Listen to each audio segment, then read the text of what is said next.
네, 안녕하세요. 드림 정류장 김미영입니다. 오늘도 앤서니 라빈스의 내 안에 잠든 거인을 깨워라 라는 책을 가지고 왔는데, 이 책은 아시는 분은 아시겠지만 거의 800페이지에 달하는, 네, 굉장히 두꺼운 책이에요. 그렇지만 어, 이 진정한 성공과 탁월함을 열망하는 이들에게 바치는 앤서니 라빈스의 강렬한 메시지가 담긴, 정말 무한 경쟁 시대의 자기 계발서 백과사전이라고 감히 말씀드릴 정도의 내용으로 꽉 차 있어요. 그러니까 10권의 책을 풀이해서 한 권의 책으로 만들었다고 할 정도. 그리고 이 책을 또 10권의 책으로 나눌 수도 있을 것 같은, 정말 그렇게 한 권의 책으로 탄생을 했는데, 여러분들께서 너무 두꺼워서 제일 처음에 그 두께 때문에 읽을 엄두가 나지 않으시거나, 아니면 또 중간에 읽다가 너무 또 지루해서 책을 덮어버리시는 분이 있을 것 같아서, 제가 그냥 그 장마다의 팩트가 있거든요. 그래서 그런 부분만 제가 골라서 여러분들한테 안내를 해드릴 거고, 조금 내용이 길다 하더라도 이해해 주시고, 내 안에 잠든 거인을 깨워라 라는 책은 거의 이런 걸로, 이렇게 내용들로 구성이 되어 있구나 라고 여러분들이 알고 가셨으면 좋겠어요. 근데 이 책은 딱 한 번만 읽고 넘어가기에는 정말 안 될 책이고, 가지고 계시다가 중간중간에 한 번씩, 네, 처음부터 끝까지는 아니더라도 중간중간마다 한 번씩 이렇게 읽으셔 가지고 내 삶에 꼭 접목을 시켰으면 좋겠다는 거. 그러면 빨리 원하는 삶으로 가지 않을까. 네. 그래서 오늘은 음 제 1부에서 거인이여 깨어나라. 내 안에 있는, 여러분들 안에 있는 이 거인을 깨우기 위해서 오늘은 10장 비유에 대해서 이야기를 할 건데요. 여기에서 비유는, 비유, 이게 제가 좀 발음이 잘 전달이 되는지 모르겠지만, 우리 어렸을 때 운유법 있잖아요. 그러니까 어떤 상황을 잘 적절하게 그 상황에 맞게끔 비유를 해서 설명을 잘 하시는 분들 있잖아. 이해가 좀 빨리 될 수 있게끔. 이게 그런 비유를 말하는 거예요. 이 비유를 운명을 창조하는 기적의 힘이라고 말해요. 비유란 운명을 창조하는 기적의 힘. 그래서 호세 오르데카 이가셋은 비유는 아마도 사람이 지닌 가장 유용한 잠재 능력일 것이다. 그 효용은 마술의 경지에 가깝다. 비유는 신이 인간을 만들 때 깜빡 잊고 거두지 않으셨던 천지 창조의 도구인 것 같다라고 그렇게 표현을 하셨어요. 그래서 어느 정도의, 내가 어떤 비유를 하느냐에 따라서 정말 운명을 창조하는 그런 기적의 힘을 발휘할 수 있다는 거. 그러니까 예를 들어서 비유란 여기서 뭐라고 나오냐면, 어떤 개념을 설명하거나 전달하려 할 때 어떤 현상이나 사물에 빗대어 설명하는 것이다. 그러니까 실제로 얘기하려는 개념과 빗댄 소재는 닮은 점이 거의 없다. 하지만 하나를 잘 알고 있으면 다른 하나도 쉽게 이해된다. 그래서 비유는 상징이다. 그래서 일상적으로 쓰는 말보다 훨씬 빠르고 완전하게 감정의 강도를 높일 수 있고, 우리의 감정을 즉시 변화시킬 만큼 강력하다. 사람은 생각하거나 말할 때 끊임없이 비유를 사용한다. 저희 같이 다녔던 동료 중에서 굉장히 그런 비유를 잘해가지고 고객들에게 설명을 잘하신 분이 있어요. 그러니까 고객님들 대부분 보험이라는 것을 많이 모르신 분들, 그런 용어들을, 보험 용어들을 잘 모르신 분들에게 적절하게 비유를 해서 설명을 잘하는 아이가 있었거든요. 그런 식으로 이 사람은 생각하거나 말할 때 끊임없이 비유를 사용한다. 그러니까 자기의 감정들이라든지 또 그런 거 있잖아요. 사람들은 종종 사면초가에 빠졌다고 한다. 또 어둠 속에서 헤매고 있다고 느끼거나, 물에 빠져 허우적대고 있다고도 생각한다. 자기의 지금 현재의 감정을 그런 식으로 표현한다는 거죠. 근데 도전에 부딪혔을 때 성공의 사다리를 오르고 있다고 생각하지 않고 물에 빠져 허우적대고 있다고 생각한다면 더 많은 스트레스를 받게 된다. 그러니까 어떤 도전에 내가 부딪혔을 때, 내가 앞으로 전진할 수 있는 어떤 성공의 발판이 되고 있다. 어떤 전환점이 또 되고 있구나. 라고 생각할 수도 있는데, 내가 그냥 물에 빠져서 허우적거리고 있다고 생각한다면, 그건 부정적이잖아요. 그래서 더 많은 스트레스를 받게 된다. 이런 내용들. 어려움에 부딪혔을 때 추락이라고 생각하지 말고 항해라고 생각하면 상당히 다르게 느껴지지 않을까? 어떤 어려움에 부딪혔을 때도 내가 추락한다든지 낭떠러지에 떨어진 느낌이야. 난 이제 끝이야. 이렇게 생각하지 말고 내가 이 어려움을 어떻게 해결하고 나에게 이 문제점을 또 다른 문제점을 해결할 수 있는 방안을 내가 연구하고 생각하면서 나아가는 이런 항해라고 생각을 한다면 상당히 다르게 초점이 맞춰지지 않을까. 그렇게 비유를 어떻게 하느냐에 따라서 내용은 완전히 달라진다는 거죠. 시간이 손살 같다고 생각하지 않고 느릿느릿 기어간다고 생각하면은 시간에 대한 인식과 경험이 달라지지 않을까? 그래서 물론 그렇다. 기본적인 학습 방법 중 하나가 바로 비유를 이용하는 것이다. 마음속으로 새로운 연상을 하고 새로운 의미를 창조하는 과정이 바로 학습이기 때문에 비유는 학습에 가장 적합하다고 할 수 있다.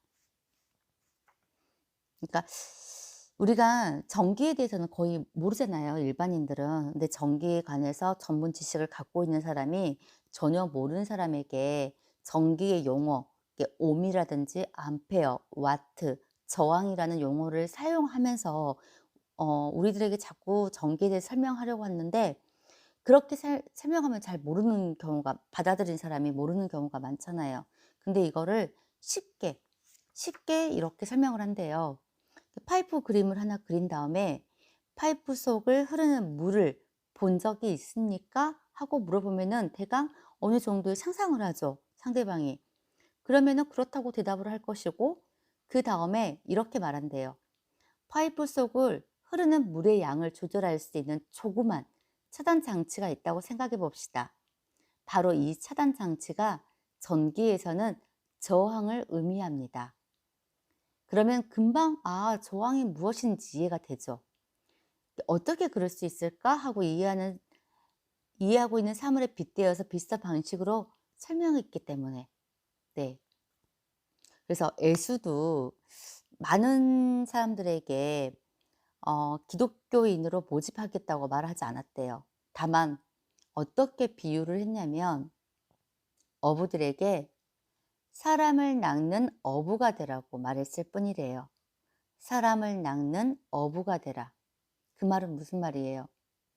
사람을 담을 수 있는 그릇을 만들라는 거죠.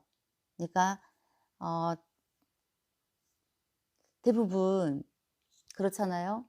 내가 좋아하는 내가 내 입맛에 맞는 떡을 찾는 게 아니라 내가 상대에게 맞는 떡이 되자. 이제 그런 말도 있거든요. 그런 식으로 사람을 낚는 어부. 예수가 이 비유를 한 순간에 어부들은 자신이 해야 할 일을 깨달았고 예수의 비유를 통해서 어부들은 다른 사람들을 믿음으로 인도하는 일이 고기 잡는 일과 마찬가지로 차근차근 해나가는 것이라는 사실을 알게 되었대요. 그러니까 어부의 역할은 고기를 낚아서 그걸로 생계를 이어가는 거. 근데 예수로부터 그 믿음을 전파하는 과정에서 내가 그런 마음으로 사람들을 믿음으로 인도하는 일, 이렇게 풀이를 했기 때문에 누구든 가슴속에 그것들을 깊이 새겨둘 수 있었다고 해요.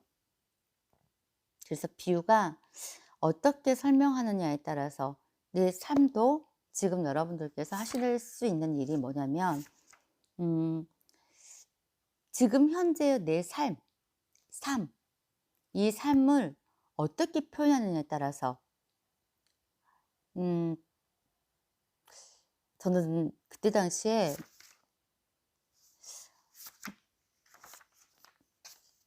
뭐라고 적었냐면 "내 삶은 축복이고 알아가는 기쁨이고." 그때 당시에 제가 인제 이게 2018 년도 2월 달 읽었거든요.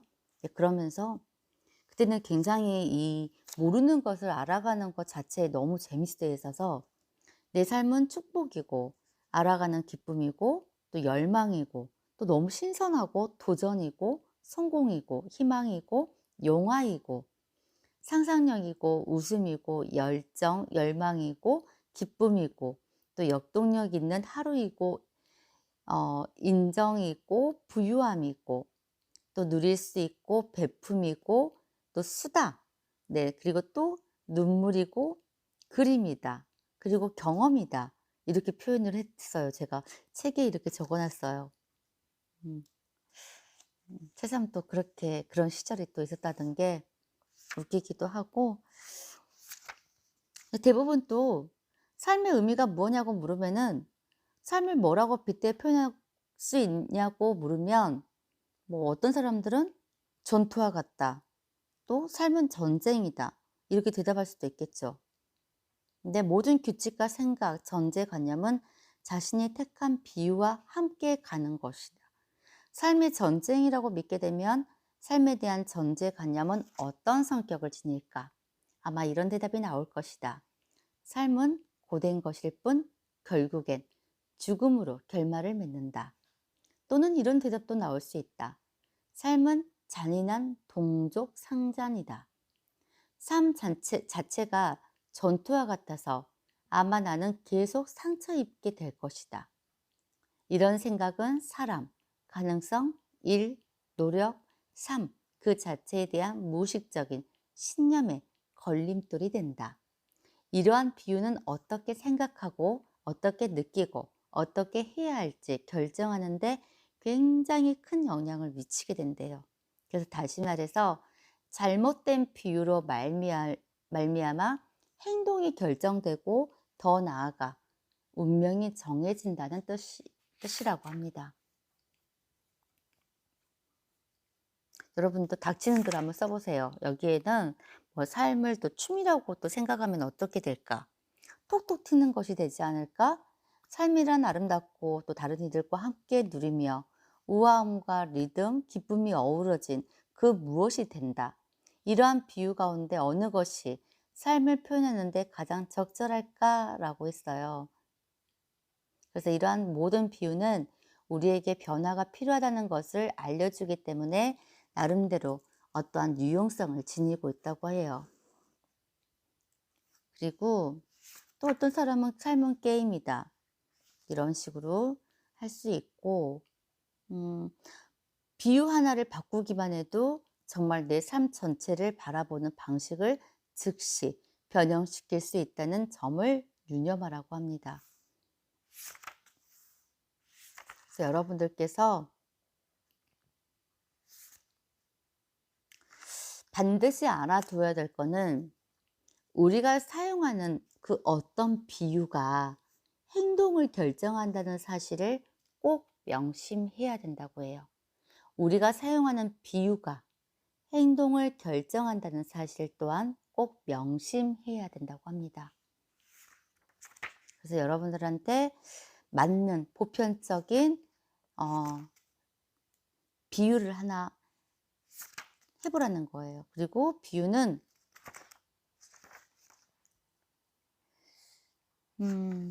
어찌 보면은 비유는 또 목숨도 구한다 라고 또 나와 있고, 또 삶은 진정한 도전이라는 사실을 또 깨닫기도 하고, 삶은 신비스러운 것이라고, 그리고 하루하루 겪으면서 정말 드러나는 놀라움과 가능성을 사랑한다. 또 이런 식으로 적어진 것도 있고,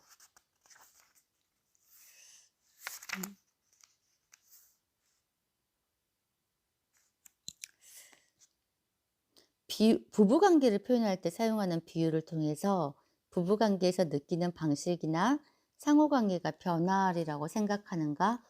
물론이다. 새 운명과의 만남. 세미나에서 한 부인이 계속 남편을 나와 같이 사는 철부지라고 말했는데, 그에 비해 남편은 부인을 일생의 사랑, 더 나은 반쪽, 신의 선물이라고 불렀다. 내가 이 사실을 알려주자 부인은 심한 충격을 받았다. 그녀는 원래 선량한 사람이었지만 아무렇지도 않게 사용한 비유가 얼마나 독성이 강한지 모르고 있었다. 우리는 그 부인이 남편과 함께 하는 부부관계에 잘 어울리는 비유를 같이 찾아보았다. 더 나은 반쪽, 인생의 동반자, 영혼의 반려자, 그리고 인생의 파트너, 연인. 이런 식으로 내가 남편을 생각하는 이런 마음, 비유를 할 때,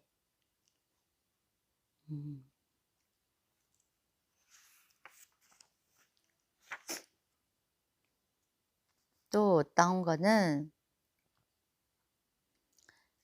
삶에는 그 나름대로 계절이 있다. 그런데 이제 만약에 혹시나 어려운 일, 내가 지금 힘든 과정을 겪고 있다고 생각한다면 어떻게 표현을 하냐면, 삶에는 그 나름대로 계절이 있다. 지금은 겨울일 뿐이야. 라고 말하면 좋대요. 삶에는 그 나름대로 계절이 있다. 그래서 지금은 겨울일 뿐이야. 왜? 겨울 다음에는 무엇이 오는가? 봄이다. 태양이 따뜻해지고 추워서 얼어 죽을까 봐 걱정할 일도 없어지고 새로운 씨앗을 심을 수도 있게 된다. 자연의 모든 아름다움, 새로운 생명이 돋아나고 성장하는 그 아름다움에 주목하기 시작한다. 그런 다음에 또 여름이 온다. 여름은 더운 계절이다. 우리는 어린 싹을 보살펴 떼약볕 아래에서 타 죽지 않도록 주의한다. 그러고 나면 가을이 오고 추수한다. 때로는 이것으로 해결되지 않는 경우도 있다. 태풍이 몰아쳐서 농작물을 파괴시킬 수도 있다. 그렇지만 계절의 순환을 믿으면 또다시 기회가 올 것이라는 사실을 믿게 된다. 또 하나의 예를 들어보면, 내가 크리스마스에 원하는 것은 이라는 글로 짧게 어떤 내용이 있는데, 자식이 없는 내 친구는 아이들을 가리켜 지겨운 것들이라 불렀다. 이 비유를 늘 사용하는 친구가 아이들을 어떻게 대할지 상상할 수 있을 것이다. 최근에 친구들 여럿이 부추긴 끝에 그는 백화점에서 산타클로스 역할을 하게 되었다.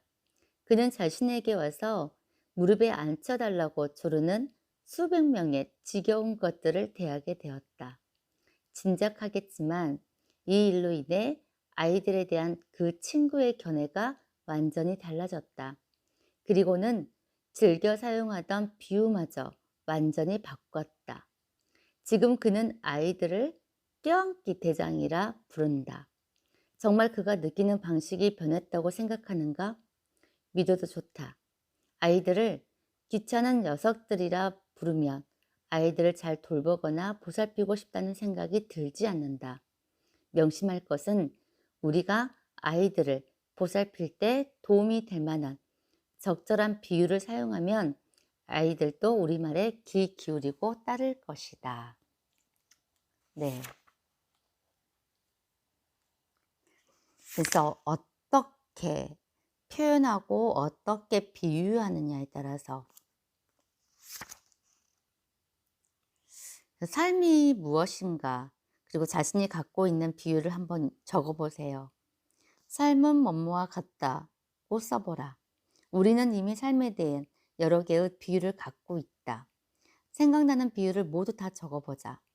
풍족하지 못한 환경이라면 삶을 전투라 전쟁이라고 부를 것이다. 넉넉한 환경에서 살고 있으면 삶을 선물이라고 생각할 수도 있다. 그냥 생각나는 것을 모두 적어보자. 그리고 나서 목록을 검토한 다음 자신에게 이렇게 물어보자. 삶이 이러저러하다면 삶은 내게 무슨 의미를 지니고 있을까? 삶이 신성한 것이라면 그게 무슨 뜻일까? 삶이 꿈이라면 그건 또 무슨 의미일까? 삶이 무대라면 어떤 뜻일까? 비유는 활력을 북돋아주는 동시에 제약으로 작용하기도 한다. 세상은 하나의 연극 무대와 같다는 말은 자신의 역할을 찾아 제대로 할 수 있게 하는 동기를 부여한다는 점에서 훌륭한 비유가 될 수 있지만, 그와 동시에 솔직한 감정을 나누지 못한 채 언제나 공연만 해야 한다는 것을 의미하기도 한다. 자신이 사용하고 있는 모든 비유를 살펴보라.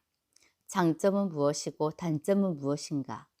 지금보다 더 행복하고 자유로워지며 더 많은 활력을 부여받기 위해 삶에 새롭게 적용하고 싶은 비유는 어떤 것이 있을까?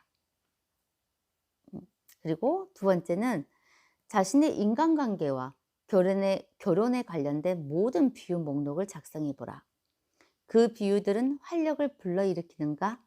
아니면 자신을 무기력하게 만드는가? 그것만 확실히 알아도 이미 뇌가 그건 효과가 없어 하고 말하는 것이기 때문에 우리는 그 비유를 즉시 바꿀 수 있고 새로운 비유를 쉽게 택할 수 있다. 이 기술이 가진 매력은 아주 간단하다는 것이다. 그리고 또 세 번째는 삶에서 자신에게 가장 많은 영향을 주는 영역을 골라 거기에 맞는 비유를 찾아보라. 그 영역이 사업이든 부모님이든 아이들이든 학습 능력이든 상관없다. 새로운 비유를 그 영역에 적용해 보라. 새로 발견한 비유를 모두 적은 다음 그것이 어떤 영향을 끼칠지 연구해 보라. 공부는 놀이와 같다고 적어보면 어떨까? 공부가 이를 뽑는 것과 같다면 얼마나 아플지 상상하게 된다. 이러한 비유는 변화를 가져올 수 있는 훌륭한 비유이므로 지금 당장 바꾸어라. 자신이 가진 모든 비유의 긍정적, 부정적 결과를 다시 한번 살펴보라. 그러면 삶을 위한 새로운 선택을 내릴 수 있다. 네 번째는 새롭고 활력 있는 비유를 만들어라. 각 분야에 맞는 비유를 만들어라. 지금부터 삶이 적어도 4대까지로 시작된다고 생각해보라. 삶은 전쟁이 아니다. 삶은 시험이 아니다. 삶은 게임이다. 삶은 춤이다. 삶은 신성한 것이다. 삶은 선물이다. 삶은 서풍이다. 이런 비유는 어느 것이든 자신에게 대단히 긍정적인 감정을 더해줄 수 있다. 다섯 번째, 앞으로 30일 동안 위에 적은 새롭고 활력 있는 비유에 맞춰 살겠다고 결심하라. 행복의 절정에 이를 때까지 새로운 비유의 빛에 몸을 맡긴 채 마치 하늘을 나는 것 같은 기분을 만끽하라고 권하고 싶다. 이제 자신의 비유를 만들어 자신을 위한 새로운 세상을 열어가라. 가능성과 풍요로움, 경의와 기쁨이 가득 찬 세상을 만들어라. 비유를 만들고 번역 어휘를 만들고 활력을 주는 질문을 창조하는 기술을 완전히 습득했다면 이제 말 달릴 준비를 끝낸 셈이다. 또 이렇게 썼어요, 제가. 삶은 신비다. 삶은 경험이고 만남이고 춤이고 노래다. 삶은 개발이고 창조이며 웃음이고 기쁨이고 행복이다. 삶은 사랑이며 축복이고 감사다. 삶은 드라마의 대본처럼 해피엔딩이고 많은 사람들의 관심이고 많은 사람들의 동기부여다. 삶은 도전이고 여행이다. 삶은 쉼터다. 삶은 풍요이고 나눔이고 베품이다. 삶은 감동이며 진실이다. 아유, 이럴 때도 있었네. 네. 여러분들이 오늘 내 삶, 그리고 여러 가지 우리 아이들이나 또 부부관계나 또 어떤 인간관계에 대해서도 어떤 비유법을 한 번씩 생각해 보고 한번 적어보면서 그 내용들이 나에게 어떻게 활력을 줄 수 있는지 한번 그런 기적의 힘을 발휘했으면 좋겠다는 생각을 합니다. 자, 오늘은 이것으로 마치고 여러분 내일 다시 뵙겠습니다. 네, 안녕히 계세요.